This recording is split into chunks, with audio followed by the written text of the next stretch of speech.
What is up, my friends? Welcome back to Day Trade Diary. Today is Monday, the 27th of April 2026. My last update was on the Friday, 3 days ago. So, what date was that? It was the 24th of April, was my last update. Of course, it was the weekend, the past 2 days, so there was minimal activity. So I'll just give you a quick update on what happened. For Oanda, now we're at 15,055 US dollars with a 65% exposure. And for Binance crypto, specifically Bitcoin, we're at 10,242 US dollars with a 12% exposure rate. So the exposure rate is very low at the moment. But I'll show you in a second about the market has been a bit choppy. So we have been uh, uh, taking advantage of the grid or the ladder trading strategy for specifically for Bitcoin. Total net asset value 25,297 US dollars, and this equates to a 7.51% return over the past 59 trading days, and this includes weekends as well. Net gain in US dollars is 1,767. And this is how our net asset value or equity curve looks like in terms of both realized and unrealized profit. So this is a true snapshot of the net asset value every single day or every single time that I update this chart. So this is not just realized profit, it includes unrealized profits and losses as well. Okay, let's jump straight into Bitcoin. We have had in the past 48 hours 2 buys here and 2 sells. I think it's better, it's clearer if I show you on the bigger chart. So yeah, first buy was down here. This was on the weekend, and then it went up, took 2 profits, and then in the last couple of hours it spiked down again. So the rebuy was open at 77,600, and then of course we set the take profit $1,100 above, which is 78,700, this one right here. So this take profit corresponds with this newly open trade over here. So yeah, just like to remind you that each take profit is roughly $4 US gain, and we have had quite a few of them over the past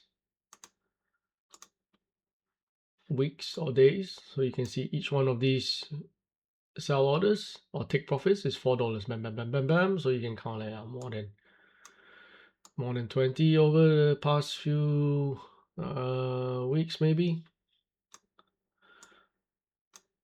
So this is brilliant for the when it's ranging like this. So it buys all the way down, it sells all the way up, and then rinse and repeat. So that's what we've been doing. Good. For CFDs, specifically silver, gold, etc., there's not much activity. Show you now. We can go through each and every one of them. For silver, first of all, which we have our biggest exposure in right now. You can see all the open trades from this is 25 ounces of silver, open at around $76 per ounce. And all these trades above here are open with all the corresponding take profits, which are the green lines here. And all the buy orders are below, set in a grid fashion. So what will happen this week? No idea. All we know is we have a mechanical system, and then we set it, and then we pray that it dips, and we pray that it goes back up. But looking at the weekly chart, it does not look good for silver. Lower highs, lower lows. It certainly looks like it's gonna dip. If we are using pattern analysis as our primary driver, this certainly looks like it's gonna make a lower low. We welcome it. It's gonna be a bit stressful, of course, but this is the nature of the grid. So how about for gold? Let's look at gold. Gold paints a similar story, but not as bad looking as silver. So yeah, we do have our buy order set. Let's look at the daily chart. There it is. Okay. Let's look at our bond. Oh, does look like it's gonna hit. Maybe. This is our only buy order for bonds. So UST bond, that is a 30-year government, US government bonds. Yeah, just to be clear, T bond. Of course, you have the 10-year notes as well. Okay, China A50. What's going on here? Okay, we do have some buy order set.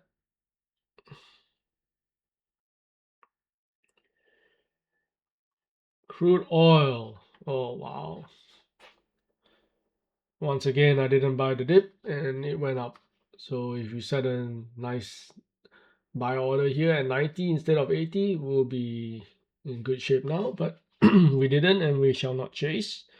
We shall be disciplined. So copper as well, looking very strong. We won't chase that as well. We set our buy orders and we wait. S&P 500. Wow. Okay. Yeah. No words.